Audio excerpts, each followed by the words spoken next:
Hi there. As a company director, one of the more important notices that you could receive is a director penalty notice issued by the Australian Taxation Office, or the ATO. Now, a director penalty notice makes a director personally liable for the company's taxation debt. The ATO has the power to collect deducted taxes of a company by way of imposing a penalty against each director of the company for the company's taxation debt.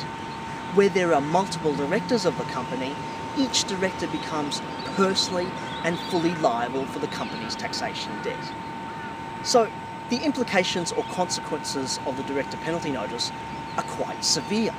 So, how do you respond to a director penalty notice? Well, I think the first point to note at the outset is that you only have 21 days to respond to a director penalty notice.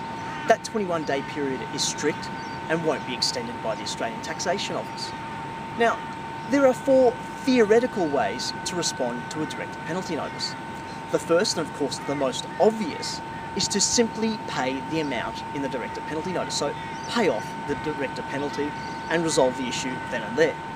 The second is to enter into a repayment instalment arrangement with the Australian Taxation Office.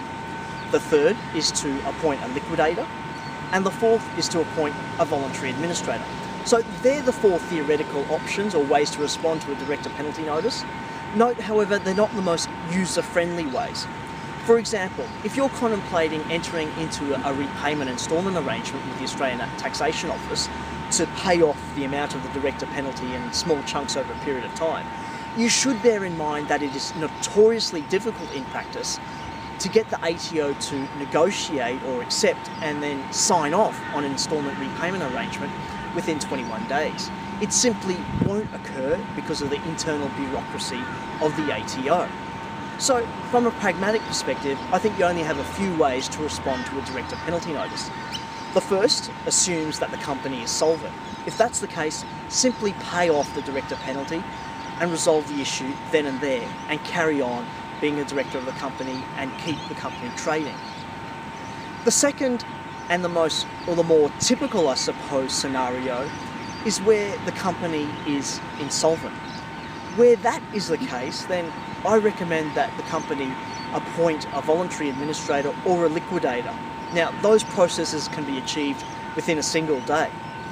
When you have that process completed, then the liquidator, or the voluntary administrator, is in a much better position to deal with the director penalty notice within whatever remaining time you have left of that 21-day period. It's important you do this so as to try and remove personal liability attaching to each company director.